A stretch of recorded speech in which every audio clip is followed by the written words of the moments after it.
tug of war with a killer. I knew as soon as I pulled up to the driveway that something was wrong.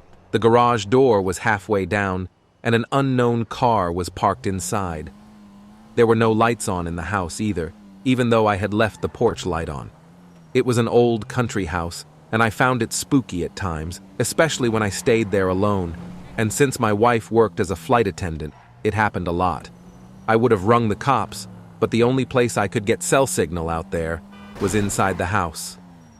I was going to go back to town, but by the time I would have returned with the cops, they would be long gone with all my stuff, and I really liked my stuff.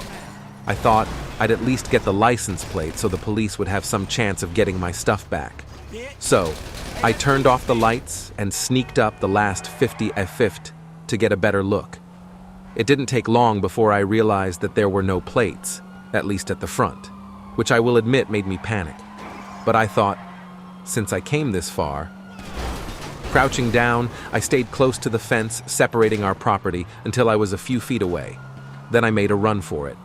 But me being me, I fell flat on my face. That's when I started hearing the heavy breathing. Then the door started to open. I would have tried to run, but I was pretty sure I had busted my knee, so I just grabbed the door and held on in hopes of trapping them inside, at least until my knee recovered somewhat.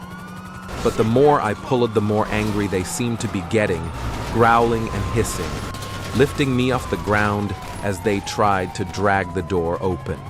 I thought they had me for a moment, but eventually, I got the better of them, and they stopped fighting.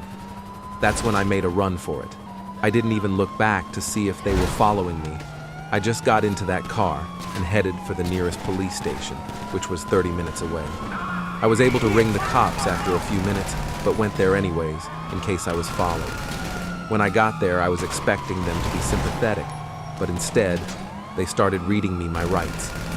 They said they found my wife in the garage, strangled by the rope we used to open the garage door. I found out later that she had bought a new car and had come home early to surprise me. I think when I fell, I frightened her, and she got caught up in the rope. Unfortunately, the cops don't see it the same way, and I'm getting done for murder.